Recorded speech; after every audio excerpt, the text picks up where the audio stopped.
There are 766 gravesites in Grand Theft Auto 5, but unlike normal, I'm not here to rank every single one. Mainly because there's only 28 different styles and that would make for a very boring video. Instead, we'll be going over 30 unique graves from Cayo Perico to North Yankton and everything else in between. Now some graves are extremely unique and difficult to find, like the grave on the mountain, which is said to belong to Ursula's mother, who is the owner of the lighthouse. This is briefly mentioned in a conversation during a Strangers and Freaks hitchhiking mission. Can you give me a ride home, please? Not since Mama passed. I have her hair in my backpack. Will you be my daddy? And this is why you don't pick up hitchhikers. Headed north, you can find one more Strangers and Freaks related grave, though this one never did get the chance to be used. Probably being the shallowest grave in the entire game, this is here because of a mission where you rescue a young woman from a couple of men and take her home to Vinewood. This would have been her final burial ground if we didn't step in. Thank you. I don't know what would have happened if you hadn't come along. Well, based on my quick read of the situation, you would have been buried alive. Now these graves are obviously unique due to their location, but some graves aren't as inherently special. So to understand what makes some of these graves so outstanding, we need to first go through some grave styles that exist in the game. Then we can go over the most unique graves, including one that isn't even available on all consoles. To start, there are 15 simple wooden crosses. They are primarily located in Cayo Perico and in the Route 66 cemetery. These are likely the most recognizable graves. The Hill Valley Cemetery in Los Santos is the largest, but it only has 12 designs. There are 33 raised concrete crosses. There are also 51 simple caskets typically seen in pairs. This simple design states "in loving memory" and can be seen 57 times in the cemetery. The En Memoria design, meaning in memory, has 54 carbon copies, which makes it hard to believe that all of them died on the same day in 1986. Then there's 54 of the Rest in Pieces style, and a staggering 84 T.E. Recordamos graves. There are 78 graves stating "quiet, isn't it?" with another 78 stating the same thing with the date July 20th, 1949. There are also 15 large caskets in Los Santos, 33 big tall graves, and 14 triple arch big tall graves. So the Hill Valley Cemetery is pretty bland, but the most unique grave in this cemetery is the open plot, located in the western plots. There's occasionally a pistol that can be found at the bottom of the grave, and this can signify a bunch of different things.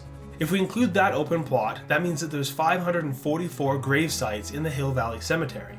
The only thing that makes some of these graves a tad more unique is the addition of flowers, which are placed at only 16 graves. More specifically, they're at 3 caskets that have a very flat and fairly broken texture laid out on top of the caskets. Then there are 7 wreaths placed around the area.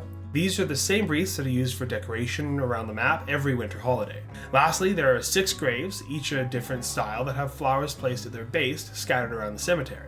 One of these graves, however, has a unique Easter egg where a small dog will wander into the graveyard and sit in front of this specific grave. And this dog has been doing this for over 10 years now, which is kind of heartbreaking. But also, how old is that dog? Though store-bought flowers aren't the only flowers that exist. Along Route 66, there's one grave in the cemetery that has flowers naturally growing in front of it, which is extremely beautiful. As for a more unique grave marker, there's an angel statue located in North Yankton, which is heavily detailed and special. I can't imagine the work that went into making something like this. Cayo Perico, however, doesn't have as special of graves. For example, this one is just marked by a very large rock, and barely even deserves to be on this list, but it is the largest rock being used to portray a gravesite, so... Meanwhile, this lone stone marker on the northern island from Cayo Perico is very well hidden, but it's not labeled, so we'll never know who was buried here. Now, although the styles of the next two are very familiar, Rockstar recolored the typical T.E. Recordamos to be lighter than the 84 located on the mainland, likely a way to make it look more aged in an overgrown Cayo Perico graveyard. Right behind that grave, you can see a similar design. This, however, is a shrunken version of the big graves at the Hill Valley Cemetery. The largest graves are located back north in Ludendorff. These 2 tombs are the largest in area across all cemeteries. Belonging to a C.M. Davidson family, one of these tombs has a wreath placed on it, making it clear that it's a little bit more cared for or visited more frequently. As for the tallest grave markers, there are these 2 obelisks in North Yankton, one of which has a cross on the top, making it the tallest overall.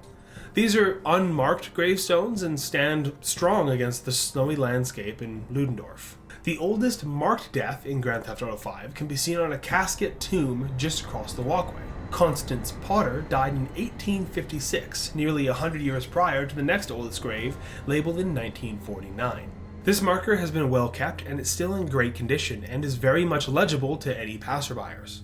However, that's only the oldest labeled grave. It's very likely that this small tomb located on El Rubio's island is actually the oldest. It also appears that this grave was part of some cult. That's because there are 13 other graves in a circle surrounding this skull-top tomb. Who knows what this could mean? Quick question, how many open graves are there? Well, we've already covered 2, one being in Paleto Bay and the other being in the Hill Valley Cemetery.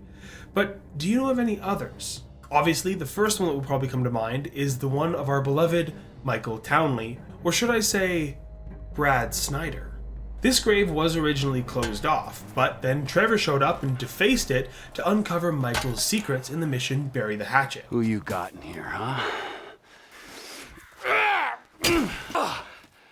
As if I didn't know. Brad! This grave remains defaced in the Ludendorff Cemetery survival, though the casket and Brad's decomposing body have been removed. But there is one more open grave site in Los Santos that many people aren't even aware of. Located across the street from Lester's house in the backyard, you can find a freshly dug grave, perhaps being used to deal with a cheating husband or to claim a hefty life insurance payout.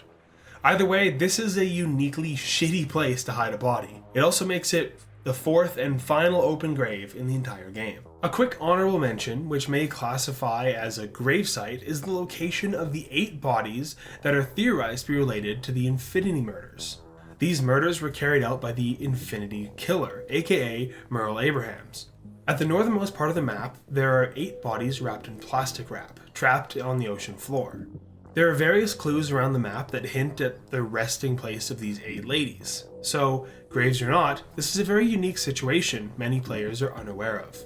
Which leads us to the most unique grave in the entire game, which is only available on specific consoles. Now, unlike most console exclusive content, this grave is actually not available on next-gen consoles. It's not even available on the Xbox One, PS4, or even PC. This gravestone can only be seen by Xbox 360 and PS3 users. Located right along the Zancudo River, this grave was likely a mistake or sneaky addition by a dev, as it's hidden behind a tree and half buried in the ground. There's no rhyme or reason as to why this would be here for any specific Easter egg or within the story, but it existed nonetheless. Are there any gravesites you think I missed? Let me know in the comments below. Thank you all for watching, have a wonderful and happy Halloween, and I will see you all next week with a big surprise.